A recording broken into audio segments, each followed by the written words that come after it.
In another important story today, the Pentagon says it appears that the ISIS executioner known as Jihadi John was killed by a U.S. drone strike in Raqqa, Syria, which is an ISIS stronghold. Once again, here's Chip Reed. With his angry rants and masked face, Mohammed Emwazi became a global symbol of the barbaric brutality of ISIS. Our knife will continue to strike the necks of your people. In 2014, for all the horrified world to see, Jihadi John, as he became known, beheaded several Westerners, including 3 Americans, journalists James Foley and Stephen Sotloff, and aid worker Peter Kossig. And this guy was a human animal, and killing him is probably making the world a little bit better place. Army Colonel Stephen Warren in Baghdad today said the Pentagon is, quote, reasonably certain Emwazi was killed last night by a Hellfire missile fired from a U.S. drone near the ISIS stronghold of Raqqa, Syria. Emwazi was born in Kuwait but grew up mostly in London, where he became radicalized. He left for Syria in 2013. Critics of the Obama administration have long argued it is doing far too little to fight ISIS. But today, White House spokesman Josh Earnest used the targeting of Emwazi to push back. I think it is clear evidence that we are making important progress in one element of our strategy, which is to apply pressure to the ISIL leadership. We are still assessing the results of this strike, but the terrorists associated with Daesh need to know this: your days are numbered, and you will be defeated. There is no future, no path forward for Daesh which does not lead ultimately to its elimination, to its destruction.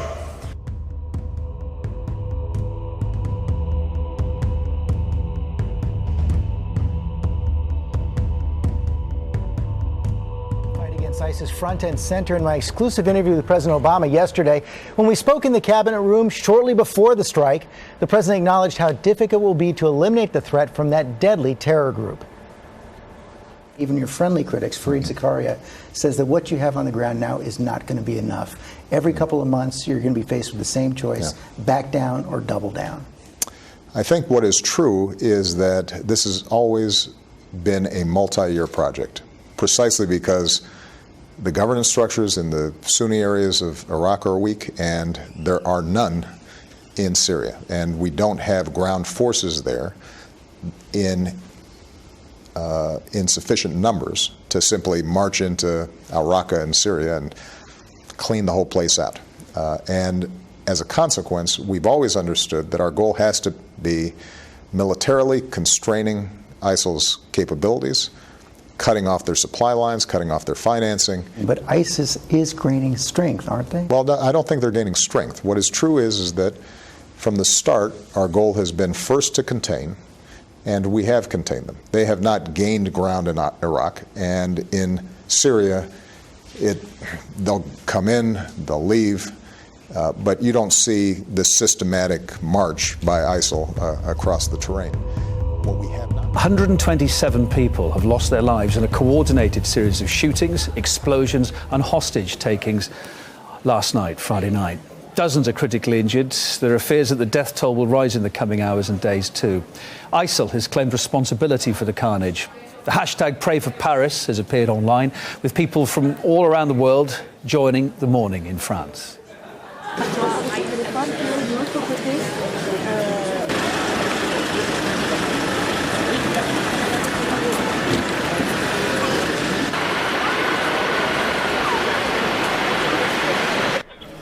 The attack is the worst to strike France since the Second World War and Europe's deadliest since the Madrid train bombings that killed 191 people back in 2004. Well, if you just joined us and are catching up with this is how the tragic events unfolded last night. 7 locations across Paris became scenes of terror. Among them a concert hall, a stadium, 2 restaurants and a bar. At around 9 p.m. local time, the first use of firearms happened at a restaurant on Rue de Charonne. That's just east of the city centre. 11 customers died there. Less than an hour later, explosions went off outside the Stade de France. That caused more deaths and injuries. 2 large explosions could be heard as France was at the time hosting Germany in an international football friendly ahead of the European Championships in the country next year. Où les explosions ont retenti. Mais quand même, oui. Hundreds of football fans were evacuated from that stadium following those explosions you just heard, though the match did continue for a while. There were scenes of panic and shock, as you'd expect. Police stated 2 suicide attacks had taken place near that arena. At least 4 people were killed there, 50 were injured. When we were coming out, there was a lot of pushing, and then we lost someone we were with. I heard one bang, and then 10 to 15 minutes later, another bang, bang, 2 at once. Then I heard another one outside, and it was very noisy inside. We thought it was fireworks or, I don't know, some kind of cannon or something deliberate done during the game. I mean, it wasn't until the first actual official announcement was near the end of the game when they were telling people that the stands near where the explosion had happened was closed. We didn't realise the full extent of it until we got outside. Just 7 minutes after the attack at the Stade de France arena, police then reported a hostage crisis at the Bataclan Theatre. It became the scene of the worst massacre last night. At least 87 young people were killed there as gunmen opened fire indiscriminately. On the night of the attack, hundreds had gathered there to see the American rock band, the Eagles of Death Metal. Witnesses said men clad in black with assault rifles attacked the audience. The attack was first reported as a hostage situation, but later it was clear that the gunmen were not seeking to take any captives. Survivors of the attack recalled how terrorists were killing people one by one. Another victim described it as a bloodbath. Other witnesses said the attackers looked highly professional as one of them opened fire in bursts of 3 or 4 shots. One of the shooters was reportedly screaming, "This is for Syria," apparently referring to military anti-terror campaigns in the region. Meantime, the shooting at the Bataclan concert hall was not to be the last in Paris on Friday night. Far from it. Within half an hour, another restaurant was targeted by a gun attack. For a reminder, 7 locations in total were targeted by terrorist assaults on Friday night. Within the last few hours, the French president made a statement on the attacks. He confirmed that Islamic State was behind the wave of deadly assaults. What happened yesterday in Paris and near the Stade de France is a war. And in the face of war, the country has to make appropriate decisions. This act of war was committed by the notorious military group Islamic State. This act of war was prepared, organized, planned from outside. This is an act of absolute barbarity. Paris is waking up. The morning after a series of bloody shootings and bombings killed over 100 people and left scores in a critical condition. The country is under a state of national emergency, and at first light, the Eiffel Tower, usually lit, was dark. Armed police patrol the streets outside Bataclan Concert Hall, the site of the deadliest attack. The hall is near the former offices of the satirical weekly Charlie Hebdo, the target of a deadly attack by Islamist gunmen in January. Passers-by express their shock. Aujourd'hui, je me sens vide. I needed to come here and feel what's happening and understand. It's a tragic event. I've never been through this before. I think it's the biggest attack that Paris, that France has ever seen since I was born. I'm only 28. And I think it's a sign of a difficult life for everybody, because I think our lives are going to be full of that now. All our lives. And that there's no way to stop it. And it's very scary.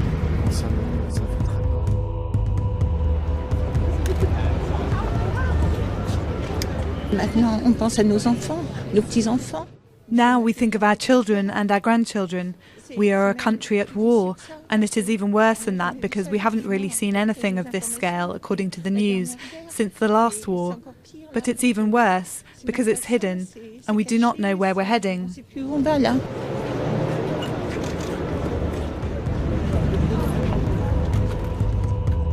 The attacks were followed by a heavy tightening of security across France. Paris is on lockdown as the French president takes dramatic action. Jeff Begays in Washington shows us the new security measures.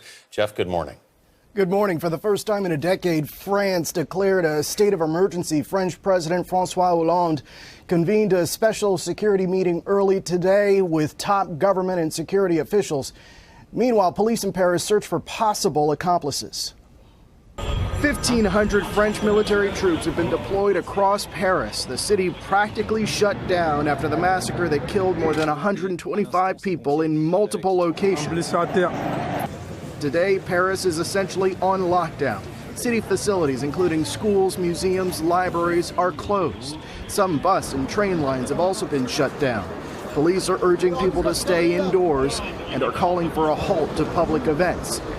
Soldiers have been deployed to key sites around Paris, including the Parliament building and religious sites. Les investigations, il est trop tôt pour vous en parler aujourd'hui. Paris public prosecutor François Molin says it's early in the investigation, but they are working on trying to figure out more about the terrorist and how they plan the attack, including if there are still accomplices or co-conspirators at large. France has been the target of multiple terror plots this year. In January, the attack on the Charlie Hebdo magazine office in Paris shocked the city and the world, sparking a lockdown and curfew. And in August, 3 Americans thwarted a gunman on a high-speed train heading for Paris from Amsterdam. U.S. officials have expressed amazement at the scope of the Paris attacks. After the Charlie Hebdo attacks, Paris was considered to be a city with a robust counterterrorism coverage. But this attack has raised concerns about vulnerabilities, not only in Paris, but in the U.S. as well. Once again, we've seen an outrageous attempt to terrorize innocent civilians. This is an attack not just on Paris, it's an attack not just on the people of France, but this is an attack on all of humanity and the universal values that we share. The events in Paris are the worst act of violence in France since the Second World War, the worst terrorist attack in Europe for a decade, a horrifying and sickening attack. Our hearts go out to the French people and to all those who lost loved ones. Today, the British and French people stand together as we have so often before in our history when confronted by evil. Shocked but resolute, in sorrow but unbowed. My message to the French people is simple. Nous sommes solidaires avec vous. Nous sommes tous ensemble. We stand with you, united. We must be prepared for a number of British casualties, and we're doing all we can to help those caught up in the attack. The threat level is already at severe, which means an attack is highly likely and will remain so. And we must recognise that however strong we are, however much we prepare, we in the UK face the same threat. The terrorist aim is clear. It is to divide us and to destroy our way of life. So more than ever, we must come together and stand united and carry on with the way of life that we love and that we know and that will never be moved off.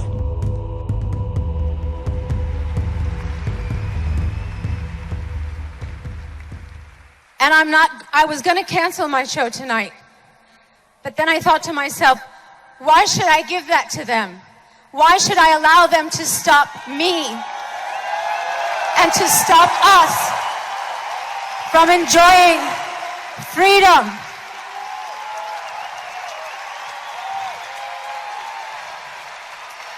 All of the places where people were killed were places where people were having fun.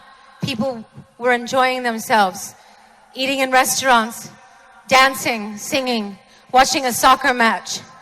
These are freedoms that we take for granted, of course, and we must not, but they're freedoms that we deserve. We work hard and we deserve to have fun. And there is no one in this world that should have the right to stop us from doing what we love.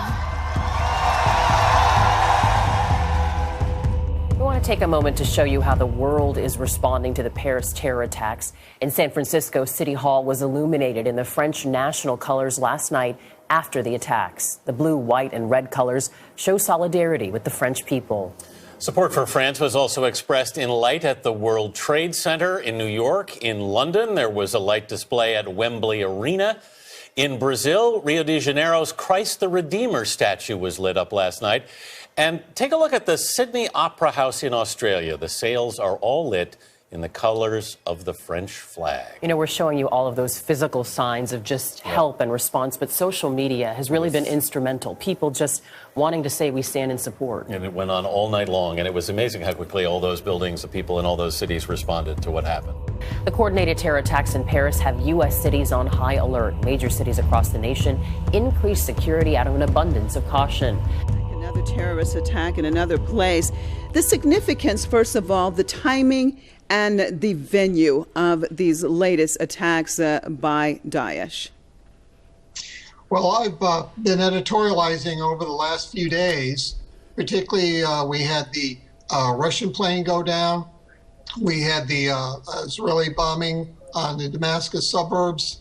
And then when we had the Hezbollah neighborhood attacks, that we were getting a pushback from Daesh and Daesh's supporters, and we cannot separate this because the West, who's been supporting these terrorist groups, wants to put this all on the terrorist groups. And as Assad had said, and the Putin has said, the distinction between good terrorists that work with us to overthrow regimes, they're okay because they're doing a good thing, and then we're going to be bad, we're going to be against the bad terrorists, is a failed policy that's put us all at risk.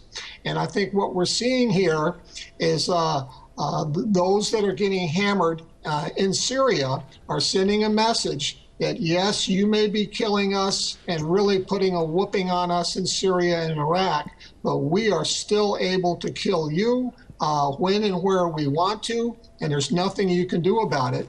And I'm afraid that this could be a signal that we're going to have a very bloody holiday season where attacks like this are going to be continued week after week to just basically...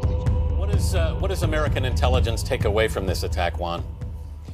Well, you have a new adaptation. You have the ability of the Islamic State to project into a Western capital, to organize a very sophisticated attack, and to do so under the radar of some of the best intelligence services in the world. That's troubling news and certainly a difficult methodology that we're now witnessing. It also suggests that these terrorists are realizing they can hit strategic soft targets in ways that have significant impact. They don't have to hit the Eiffel Tower. They don't have to hit a government building. They can stage this kind of an attack and bring a major Western capital to the point of paralysis. Why France? I mean, it's just 10 months since Hebdo happened, and 20 people were killed in that office as well as the supermarket. Why has France become such a hot spot? Vanita, keep in mind that France has been a long-standing target of Islamic terrorists, having suffered attacks in Paris in the 1990s. They continue to fight Islamic terrorists in North Africa, the Maghreb, in Syria. They've had pockets of radicalization among their own population. And in recent years, they've been very worried about the population of foreign fighters flowing into war zones and then coming back. And so France has always been a subject of much discussion among the jihadis and certainly a major Western target. That's why you've seen these attacks. Juan, does this mean we essentially have to rewrite our plan book for defending against terrorism at this point? Well, Anthony, the terrorism of 2015 is not the terrorism of 2001. There's no question about that. The geography is more diverse. The terrorists have more safe haven from which to plan. And they're getting better at the use of social media and perhaps even communication. You heard that from John Miller earlier in the broadcast.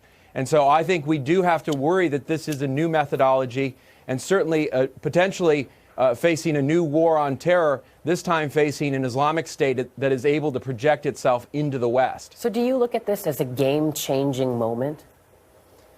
Absolutely, Vanita, for a couple of reasons. One, it is the first instance of the Islamic State projecting into the West, attacking a major Western capital. The Islamic State is no longer just a problem in Iraq and Syria. It is now a problem in the West. In addition, it now moves the battlefield. The battlefield is now global. This is a problem in the West and in places where the Islamic State is planting its flag around the world. to include the radicalized populations in places like Paris and even, God forbid, the United States. These coordinated attacks in Paris have authorities here in America taking a closer look at so-called soft targets, beefing up security at major public events, including sports stadiums and other gatherings around the country. And ABC's Gio Benitez is in front of the MetLife Stadium in East Rutherford, New Jersey, where the Giants face the Patriots this afternoon. Gio, good morning. Dan, good morning to you. Nearly 1 million fans will be packing into stadiums all across this country today. Police say the NFL already has a good security plan in place, but they're stepping it up even more. Metal detectors, pat-downs, and bag searches, from stadiums and tourist hotspots to campuses and concerts. Overnight, public venues across the country taking dramatic steps to tighten security in the wake of Friday's attacks. With tens of thousands of fans funneling into the Rose Bowl Saturday, more officers and canine units on patrol. Security posted in the parking lots in Tampa Bay in preparation for tonight's game. And the NFL with 12 games today and another tomorrow. More than 900,000 fans to pour into stadiums. In a statement, the league promising an increased security inside and outside. The NBA doing the same, keeping the specifics of those plans under wraps. In America's largest cities, the effort to prepare for the worst, a full-time job. In New York, we're here to ensure that New Yorkers feel safe. Police ramping up patrols, the NYPD activating as many as 400 extra counterterrorism officers on the streets and placing additional officers in the city's subway stations. In LA, police routinely running dramatic simulations. This one in July, officers rappelling out of helicopters. These measures, an effort to protect vulnerable venues with a high volume of visitors. Soft targets are everywhere. But you do the best you can, and you deploy your resources as effectively as you can. Destinations like the Mall of America, which sees over 40 million visitors each year, particularly susceptible. Terror groups even encouraging attacks on that shopping center in February. And right now, there is no known threat, but no doubt everyone will be on high alert because you've got the Thanksgiving Day parade coming our way. You've got those 2 tree lightings in New York and D.C. So police want to make sure you are vigilant. If you see something suspicious, just report it, Paula. If you see something, say something. Gio, thank you. And for more on the terror risks that Americans face here at home, we want to bring in ABC News senior justice correspondent Pierre Thomas in Washington. Pierre, thanks for joining us. And you just heard Gio talking about these soft targets, the arenas and the malls. So what's the plan to protect these targets here in the U.S.? The key is trying to get intelligence about who ISIS is communicating with.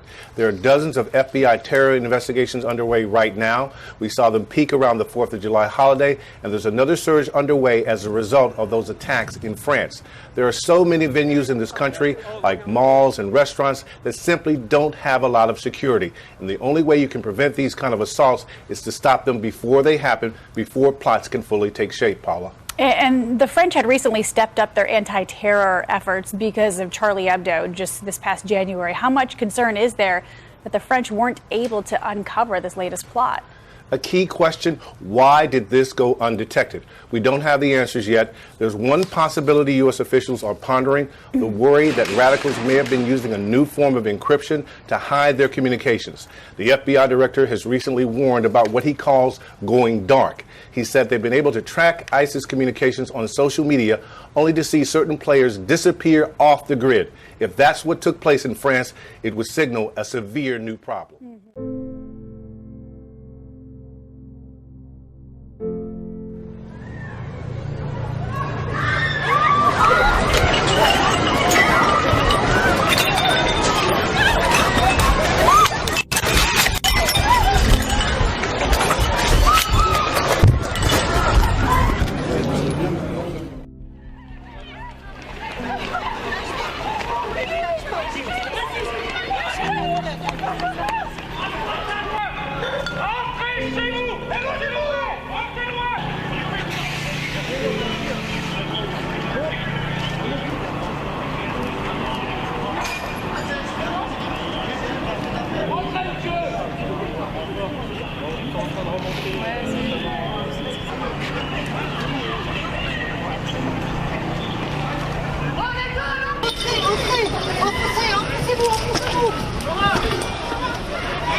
Attention aux enfants, attention aux enfants, attention aux enfants. Laissez-vous quoi.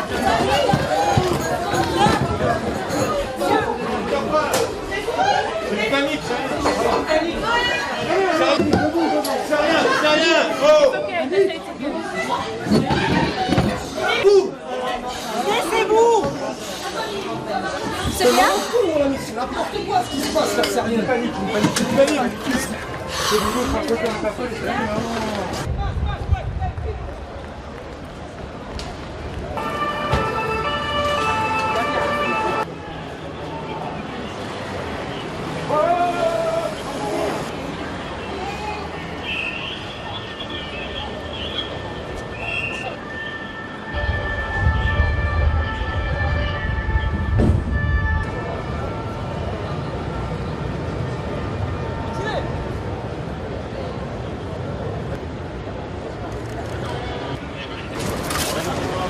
on a progressé sur Bichat, on est sous Faubourg Simple, équipe en lourd. On a pris contact au début avec des...